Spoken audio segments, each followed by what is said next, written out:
क्या आपने कभी सोचा है, भगवान कृष्ण ने अपने हाथ में बांसुरी ही क्यों थामी? न तो शंख, न वीणा, न कोई धनुष। संसार के तमाम चिन्हों में से उन्होंने एक साधारण सी खोखली बांस की बांसुरी को क्यों चुना? क्या उसमें कोई गहरा संकेत छिपा है? क्या वो बांसुरी सिर्फ एक वाद्य है या फिर कोई आध्यात्मिक रहस्य? चलिए इस रहस्य को भीतर से समझते हैं। अब एक और गहरा प्रश्न सोचिए, क्या कृष्ण की बांसुरी प्रेम का प्रतीक है या फिर पूर्ण विरक्ति का? क्या वह राधा और गोपियों को बुलाने का साधन थी या मोह से मुक्ति का संकेत? क्या वह बांसुरी आकर्षण का स्वर थी या फिर आत्मा को मुक्त करने वाली पुकार? क्या यह संभव है कि जहां सबसे गहरा प्रेम हो वहीं सबसे गहरी विरक्ति भी छुपी हो? सोचिए, प्रेम और विरक्ति, क्या ये एक दूसरे के विरोधी हैं या एक ही अनुभूति के दो स्वर? कृष्ण की बांसुरी में कोई तार नहीं होते, कोई बंधन नहीं होता। वो पूरी तरह से खोखली होती है, बिल्कुल खाली। क्या यही संकेत है? क्या कोई वस्तु, कोई मनुष्य तभी दिव्य बन सकता है जब वह भीतर से पूरी तरह खाली हो जाए? क्या हम भी बांसुरी की तरह हॉलो बन सकते हैं, जहां न अहंकार हो न इच्छा, बस एक समर्पण? सोचिए, क्या खोखलेपन में ही असली पूर्णता छुपी है? भागवत में एक श्लोक आता है, कंग व दयालुम शरणम व्रजेम, अर्थात हम किसकी शरण लें यदि कृष्ण जैसे करुणामय प्रभु न हो। गोपियां कृष्ण के प्रेम में दीवानी थीं, पर क्या कृष्ण कभी उनसे जुड़ गए थे? क्या वो कभी किसी एक के हो गए या फिर वो बस उपस्थित थे, प्रेम से भरे हुए लेकिन भीतर से पूर्णतया निर्लिप्त? सोचिए, क्या करुणा और विरक्ति एक साथ चल सकते हैं? क्या बिना जुड़े हुए भी कोई पूर्ण प्रेम कर सकता है? बांसुरी कभी अपने लिए नहीं बोलती, वो तभी बोलती है जब कृष्ण उसमें सांस भरते हैं। सोचिए, क्या हम भी वैसे ही नहीं हैं? जब तक हम अपने मैं से भरे हैं हमारी आवाज भी भ्रमित होती है, लेकिन जब हम भीतर से शांत और खाली हो जाते हैं तो क्या तब ईश्वर की श्वास हमारे भीतर से नहीं बहने लगती? क्या हमारा जीवन तभी संगीतमय होता है जब हम अपने भीतर की रुकावटें हटा दें और खुद को बस एक माध्यम बना दें? आइए लौटते हैं वृंदावन की उस रात में। चांदनी फैली है, जंगल शांत है और अचानक कृष्ण की बांसुरी बजती है। गोपियां सब कुछ छोड़कर दौड़ पड़ती हैं, घर, परिवार, कर्तव्य, सब कुछ, बस एक स्वर की ओर। लेकिन कृष्ण क्या करते हैं? वो बांसुरी बजाते हैं और फिर चुपचाप ओझल हो जाते हैं। अब सोचिए, क्या ये प्रेम है या विरक्ति का सबसे गहरा रूप? क्या वो बुलाते हैं या छोड़ देना सिखाते हैं? क्या वो हमें अपनी ओर खींचते हैं या हमारी आत्मा को स्वतंत्र करना चाहते हैं? यह विरोधाभास सनातन धर्म की आत्मा में गहराई से बसा है। सच्चा प्रेम वही होता है जिसमें पकड़ नहीं होती। सच्चा देना वही होता है जिसमें कोई अपेक्षा नहीं होती। बांसुरी क्या करती है? वो स्वर देती है, लेकिन कभी कहती नहीं कि यह मेरा है। बस यही है प्रेम का रहस्य। प्रेम जिसमें अधिकार नहीं है, प्रेम जिसमें बस समर्पण है, और वही प्रेम विरक्ति बन जाता है। क्या आपने कभी ऐसा प्रेम अनुभव किया है जिसमें आप पूरी तरह जुड़े हों लेकिन बंधे नहीं हों? कठोपनिषद में एक महान श्लोक आता है, त्यागेनय के अमृतत्व मानशु, अर्थात कुछ लोग केवल त्याग के द्वारा ही अमृतत्व को प्राप्त करते हैं। शायद कृष्ण का प्रेम इतना गहरा इसलिए था क्योंकि वो उसमें बंधे नहीं थे। शायद वो इसलिए सबके हो सके क्योंकि उन्होंने किसी को अपना नहीं कहा। त्याग कोई खालीपन नहीं है, बल्कि वह एक ऐसी ऊंचाई है जहां से आप पूरे जगत को प्रेम से देख सकते हैं, बिना किसी अपेक्षा के। क्या आप ऐसे प्रेम की कल्पना कर सकते हैं जो पूर्ण हो लेकिन स्वार्थहीन? हम अक्सर सोचते हैं कि विरक्ति मतलब ठंडापन, जैसे कोई भावना ही ना हो, कोई लगाव ही ना हो। लेकिन जरा कृष्ण को देखिए, क्या वो कभी भावशून्य लगे? नहीं, वो तो सबसे ज्यादा खेलने वाले, सबसे ज्यादा मुस्कुराने वाले और सबसे ज्यादा प्रेम बांटने वाले थे। तो फिर सोचिए, क्या असली विरक्ति वही है जो आपको भावनाओं से भागने की नहीं बल्कि उन्हें पूर्ण रूप से जीने की ताकत दे? क्या सच्चा विराग वही है जो आपको इतना मुक्त बना दे कि आप हर रिश्ते को पूरी गहराई से निभा सकें, बिना उसमें खोए हुए? बांसुरी में कोई मोड़ नहीं होता, कोई गांठ नहीं होती।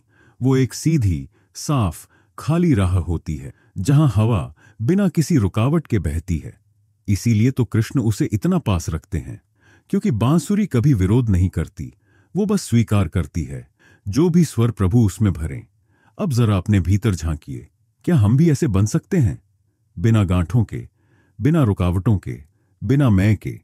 क्या हम अपने भीतर इतना खाली स्थान बना सकते हैं कि ईश्वर की सांस हमारे भीतर भी संगीत बन जाए? भगवत गीता में कृष्ण एक गहरा श्लोक कहते हैं, न तो हम कामये राज्यं, अर्थात मैं न तो राज्य चाहता हूं, न सुख और न ही स्वर्ग।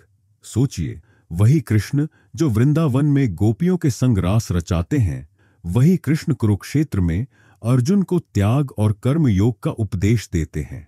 क्या यह विरोधाभास है या फिर यह सनातन सत्य है कि जीवन के हर रूप में कृष्ण उपस्थित हैं, प्रेम में भी और त्याग में भी? प्रश्न यह नहीं है कि कृष्ण कौन से हैं, प्रश्न यह है, क्या हम तैयार हैं उन्हें हर रूप में समझने के लिए? प्रेम और विरक्ति ये दो विरोधी नहीं हैं, बल्कि ये उसी दिव्यता के दो पंख हैं। जब तक प्रेम में मेरा है वो बंधन बन जाता है, लेकिन जब प्रेम में मैं मिट जाता है वो मोक्ष का मार्ग बन जाता है। कृष्ण की बांसुरी हमें यही सिखाती है कि जब हम कुछ भी पकड़ने की इच्छा छोड़ देते हैं तभी हम सब कुछ पा लेते हैं। क्या आपने कभी ऐसा अनुभव किया है जहां कुछ खोकर आपने खुद को ही पा लिया हो? अब एक सवाल आपसे, क्या आप किसी से ऐसा प्रेम कर सकते हैं जिसमें कोई अधिकार न हो, कोई अपेक्षा न हो? क्या आप किसी को पूरी तरह चाह सकते हैं और फिर भी उसे जाने दे सकते हैं बिना टूटे हुए? क्या आप इतना मुक्त हो सकते हैं कि आपकी उपस्थिति किसी के लिए सबसे बड़ा प्रेम बन जाए, बिना किसी बंधन के? सोचिए, क्या यही है कृष्ण की बांसुरी का सच्चा संदेश? बांसुरी हमें एक गहरा रहस्य सिखाती है। भीतर से मौन हो जाओ, आंतरिक शोर को शांत कर दो और तब देखो कैसे ईश्वर की सांस तुम्हारे भीतर से बहने लगती है। जब हम विरोध नहीं करते, जब हम नियंत्रण छोड़ देते हैं, तब हम एक माध्यम बन जाते हैं, एक ऐसा माध्यम जिससे सृष्टि खुद को व्यक्त करती है। क्या आप अपने भीतर इतनी शांति ला सकते हैं कि आप भी उस दिव्य बांसुरी की तरह बज उठें? क्या आपने कभी गौर किया है, बांसुरी एक टूटी हुई बांस से बनती है जिसे लोग बेकार समझकर फेंक देते हैं, उसी को कृष्ण अपने होंठों से लगाते हैं। यह कोई संयोग नहीं है, यह संकेत है कि ईश्वर उन चीजों को भी चुनता है जो दुनिया ठुकरा देती है। आपका टूटना, आपका बिखरना शायद उसी बांस की तरह है जो अगर खाली हो जाए तो खुद भगवान की सांस बन सकती है। तो क्या अब आप अपनी टूटन से भागेंगे या उसे प्रभु का निमंत्रण मानेंगे? यही तो है सनातन का सार। जिसे दुनिया बेकार समझे वो भी ईश्वर के हाथों में दिव्यता बन सकता है। आपका दुख, आपकी विफलता, आपकी खालीपन, ये सब निष्फल नहीं है। अगर आप इन्हें स्वीकार कर लें, अगर आप अंदर से खाली हो जाएं, तो वही खालीपन कृष्ण की बांसुरी की तरह संगीत बन सकता है। क्या आप अपने भीतर उस स्थान को खोज सकते हैं जहां टूटन शक्ति में बदलती है? राधा रानी को मत भूलिए। वो जानती थीं कि कृष्ण सबके हैं, वो जानती थीं कि कृष्ण को बांधना संभव नहीं। फिर भी उनका प्रेम सबसे शुद्ध था, क्योंकि उसमें कोई अधिकार नहीं था, सिर्फ समर्पण था। और कृष्ण, वो सदा मौन रहे, सदा उपस्थित, लेकिन भीतर से पूर्णतः निर्लिप्त। यही है सबसे गहरा प्रेम, जहां बंधन नहीं, बस आत्मा की पुकार होती है। क्या आज के समय में हम ऐसा प्रेम समझ सकते हैं जिसमें न मांग हो, न मजबूरी, सिर्फ मौन में बसी हुई उपस्थिति हो?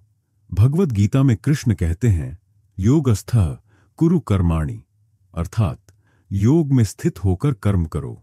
कृष्ण हमें संन्यास नहीं सिखाते, वो हमें सिखाते हैं कैसे संसार में रहते हुए भी आसक्ति से मुक्त रहा जाए।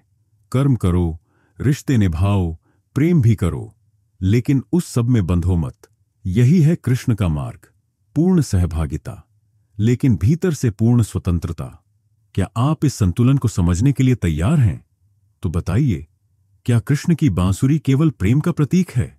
हां, क्योंकि वह आत्मा को खींचती है, मन को शांत करती है और हृदय को पिघला देती है। लेकिन वह उतनी ही गहराई से विरक्ति का भी प्रतीक है, क्योंकि वह बांसुरी कभी किसी की नहीं होती, ना ही वह कभी कुछ मांगती है। जब प्रेम में अधिकार मिट जाए और समर्पण रह जाए, तब वही प्रेम दिव्यता बन जाता है। क्या अब आपको बांसुरी का रहस्य थोड़ा समझ आने लगा है?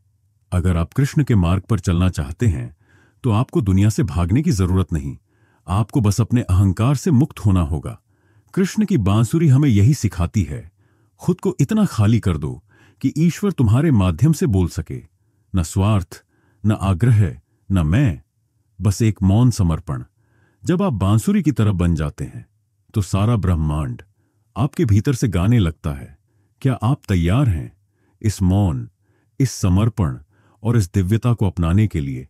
अगर इस विचार ने आपके भीतर कुछ भी स्पर्श किया हो तो एक क्षण ठहरिए, अपने भीतर उस मौन को महसूस कीजिए जहां कृष्ण की बांसुरी अब भी बज रही है।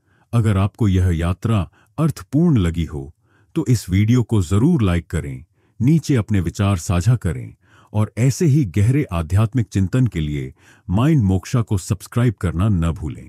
हम हर सप्ताह सनातन ज्ञान की गहराइयों में उतरते हैं, शब्दों से परे, आत्मा तक।